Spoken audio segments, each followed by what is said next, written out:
This is funny. See that house? You're actually looking at a house. Activistpost.com. I saw this the other day. Not from Activist Post, actually. I saw this like 2 days ago. Actually 3 by the time you see this video. And I was like, oh, what a neat thing to do. They actually 3D printed this house with a very large 3D printer. That's it right there. Now it's only 400 square foot, but that particular house right there cost about 10 grand. So I did the math. 400 square foot times 10 would be a 4,000 square foot house, which would be equate also $100,000. So you could have a $100,000 house that's 4,000 square foot. Yes. 10 times, right? 10 times 10, 100,000. If it's 400 square foot times 10, 4,000. Which means for 50,000 you can get half the house, 2,000 square foot house. So I was like, man, this is really neat. And I saw the video, which I'll link you to this Activist Post page so you can check it out there. And they have a YouTube video that they linked as well. So if you want to, this is a short video by the way, but if you want to check it out, it's really neat. I watched it myself the other day, and I was just checking some sites, getting myself up with the news on this Sunday evening, checking my sites, and went over to Activist Post, and it was on their front page. And I said, now that they've posted it on there, it's like my second time in your face, because it made me think, man, if you buy a piece of land with a few acres on it, what does it cost to bring one of these things in and have a freaking house, printed, 3D printed to your house? That's really neat. You could easily say, oh, hey, my house is having problems. That one little section A21, oh, no problem. We'll print it and mail it to you, assuming it was small enough. Or we'll send our guys out with the machine and they'll just, print out part A21 for you right there on scene. So I thought it was really neat. A little bit different kind of an article that I normally, this isn't like politics and finance stuff, but this is technology, and I'm one who is up with technology, and this would be a really cool thing, because I always liked the dome homes. That's not exactly a dome, but it's kind of a circular, as you saw. More like, it reminds you of like a little fan blade, right? But you could just as easily program this thing to do a dome home. Dome homes are the kind of homes, they're usually made of concrete, and they like indestructible practically. You know what I mean? Like earthquakes, not usually a problem. Tornadoes and hurricanes, no problem, got you covered. And there's a company in Florida that makes the kits, the dome home kits, on the east coast of Florida. Can't think of the name of them right now. But I always thought, like, if I was to get a piece of land and actually build a house, as opposed to just go find a house and land ready to go, I really considered that. Like, man, I wonder if we should just pull that trigger and go dome home. It's pretty neat. But then I saw this too, a few days ago, and now it's on Activist Post. And I thought, how cool is that? So it says a groundbreaking potential solution to homelessness and poverty is now a reality thanks to a company called Apis Core. Now let me stop for a second. I gotta be, Realist News, gotta keep it real. Potential solution to homelessness and poverty? No, sir.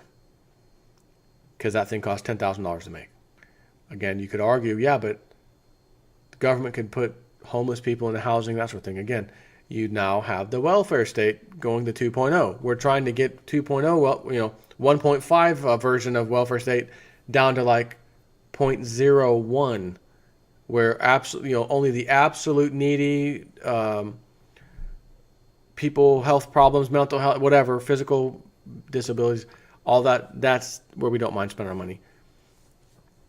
So I'm going to have to scratch out that first.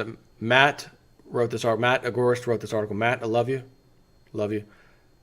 But this ain't the solution to poverty and homelessness. This is the solution to give more handouts if we go that route. So no, I just appreciate the technology and knowing that these disgustingly overpriced things we call homes, I'll say, even in 2009, 10, 11, 12, as the price just absolutely plummeted, you got fire sale deals on houses. They were way overpriced. Why? Because houses in the early 1900s were only a few $1,000s, of course, to buy a house. Not only that, because I know inflation and whatnot, a loaf of bread was 10 cents. I know, I get it. But people could still get somewhere between a 5 and 10 year or so mortgage on a house from what I read a few times.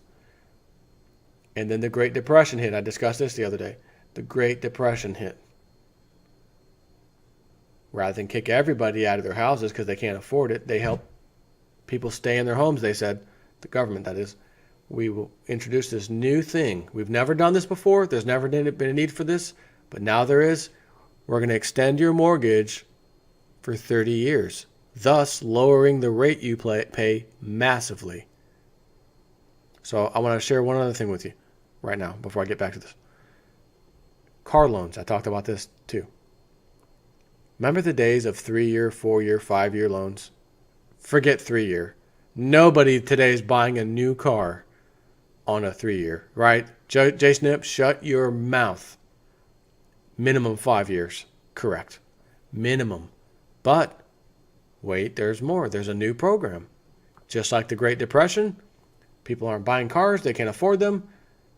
Let's extend it. Again, what's the old saying? Extend and pretend. We now offer 6 years, 7 years.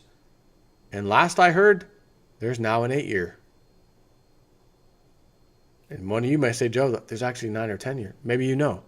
Joe, there's 9 and 10 years now. I don't know if that's true. I know there's up to 8-year.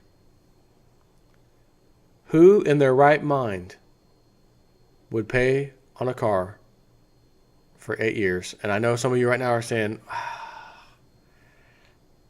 oh man, he just called me out. Damn, Jason, you just called me out, son. Hey, I still love you. No hard feelings. You might argue, it's all I can afford. I can't afford the payments unless I get it extended that long. So my question would be back at you. Why are you buying such an expensive car? Do you know the kind of car that I could afford if I really wanted to get a nice, Mr. Big Shot car? I could go get the stupid high freaking payments and all that crap.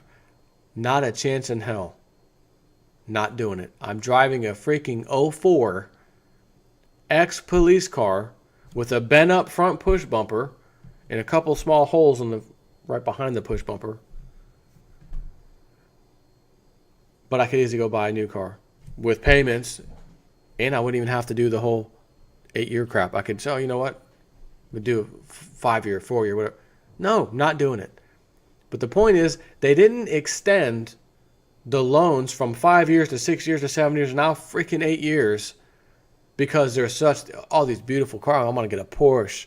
I want to be a big shot and get the Ferrari or Lamborghini of some type, or I want to get the new super duper Tesla model, model such and such. I can afford it if I can pay 8 years on it. That's not why this is happening. This is happening because most everybody can't afford it. A new car, period. They ain't even looking at the Teslas. They're certainly not looking at Porsche. Oh, no. Ford, Chevy, Chrysler, the three big, Honda, anything. Ooh, those are getting expensive. I can't afford that. Oh, yes, you can. I can? Yeah, in a very low interest rate. In-house financing. Really? What are we talking? How does a $320 a month payment sound on this brand new? That's all? It's only $320? How is that? Well, it's a 100-year financing. You're going to pay on this the rest of your life, and your kids are going to pay on the rest of their life. 8 years. It's ridiculous. This crap never happened. So what I'm going with this giant speech is that this house I just showed you. Let me pull that back up. That's just so cool. Let me pull that back up for you, so we can just stare at it together. If that house cost $10,000 with the windows and all, and I'm not sure 100% sure what's inside it. I know they showed a little demo model that I saw in the video. I'm not sure if everything in it is included, whatever. But let's just assume that $10,000 gets you an empty house. It's got the walls, it's got the electrical outlets, everything. You know what I mean? It's got stuff you need. My math was a 4,000 square foot house for $100,000, or a 2,000 square foot house for $50,000. That would bring back all that nonsense I just talked to you about of getting higher price. So let's keep extending the mortgage. It would bring it all back down. So you could have this big crash, real estate, screw you. Oh, I'm going to go buy this. I'm going to buy a piece of land and buy one of these damn things. Well, multiples of those. Somehow put them together. So I could have a little more than 400 square foot. This is not Tiny House Nation JSNIP 4 over here. Can't do that. Would never work in my family of 5. But it says, as the Telegraph reports, Nikita Chen Yun Tai, the inventor of the mobile printer and founder of Apis Core, explained his desire to automate everything. When I first thought about creating my machine, the world has already knew about the construction 3D printing, he explained, but all printers created before share one thing in common. They were portal type. I think he meant portable type. I am sure that such a design doesn't have a future due to its bulkiness. Okay. So I took care of this limitation and decided to upgrade a construction crane design. What sets Apis Core's product apart from the rest is that its mobile printing technology can print everything right on site. Prior to this method, portions of the house had to be made off-site and then transported. However, thanks to Apis Core, that costly process is now a thing of the past. Printing of self-bearing walls, partitions, and building envelope were done in less than 1 day. Pure machine time of printing amounted to 24 hours. Once the printer finishes the house, it is removed with a crane and the roof is then added, followed by interior fixtures, fittings, and paint. And as Zero Hedge has pointed out, the initial house consists of a hallway. Okay, so great. Here's all the stuff. Here's the goodies for 10 grand, 400 square foot. The initial house consists of a hallway, bathroom, living room, and kitchen, and is located in one of Apis Core's facilities in Russia. The company has claimed that the house can last up to 175 years. Let me say that again. The company has claimed that the house can last up to 175 freaking years. Now we're talking. Hey, it's time to get a roof. 10 years. Your roof only lasts, 15, 20 years. You got to cost factor that in. Make sure you got enough side cash to deal with that when it comes up. And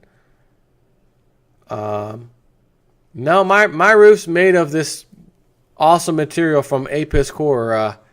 There's going to be no replacing of any nonsense on my roof. Maybe we put shingles up there to make it look like a house. We just take those off and put new shingles on. Never have to replace board or piece of the roof and all that, just whatever. You might find that, putting shingles on something like this, you're just killing the structure. And if it is very sturdy and thick, like a piece of concrete would normally be like in those dome homes, you don't need to put a roof or shingles or any of that nonsense on it. It is, they printed the roof, you stick it on, have a nice day. Talk about Legos for kids. This is what I'm talking about. Get the crane, get the thing over there. Fantastic. Hallway, bathroom, living room, kitchen. Done. For now, the technology is in its infancy. However, in a few years, the deflationary pressures unleashed by Apis Core and its competitors could result in a huge deflationary wave across the construction space. This is exactly what I was just saying. This is fantastic. And would mean that a house that recently cost in the hundreds of thousands or millions could be built for a fraction of the cost, providing cheap, accessible housing to millions, perhaps in the process revolutionizing and upending the multi-trillion-dollar mortgage business that is the bedrock of the U.S. banking industry. This incredibly cheap, efficient home only costs $10,134. And they have a video of it, so I'll link this so you can check this out. But let's think of something else here. Your normally $250,000 house can now be made for $75,000. And I'm talking about the house and property. in a normal city around at least Florida, you don't have an acre, you don't have half an acre, you don't have a quarter of an acre. If you're lucky, you might have a tenth of an acre. Okay, you have a small piece of land. So in that $75,000, your land's included. Okay. What happens to the this thing called property tax, which is based upon housing costs? And if you took a $250,000 house and they did the little tax mumbo jumbo on it, oh, you've got a 70, yeah. The massive amount, decreased amount that the governments across this nation would get for property tax would be insane, and they would implode, they would collapse. So what would have to happen is property taxes would have to go up very high percentage-wise to meet the massively dropping real estate prices. This is another reason why Bill Still's movie documentary, The Secret of Oz, makes so much sense. The premise is simple. You don't borrow money into existence as a government. You have a printing press, you print the money, and you pay for every expenditure the government needs, which is employees, government employees, vehicles, the military, everything. And you could trickle that down to state level too, county level. Property taxes, gone. Don't need property taxes. Why? The freaking government's printing the money to pay for all the stuff it needs. And the only reason it taxes us is because it needs money. So if it doesn't tax us and it gets the money from itself, talk about being free and having true private property. Oh, you didn't pay your taxes. We're going to foreclose on you. The county's foreclosing on me. Sold my house for tax money. You know what I mean? Come on. Ridiculous. But I don't see that kind of system anywhere in sight, unfortunately. Anyways, final video. Take care.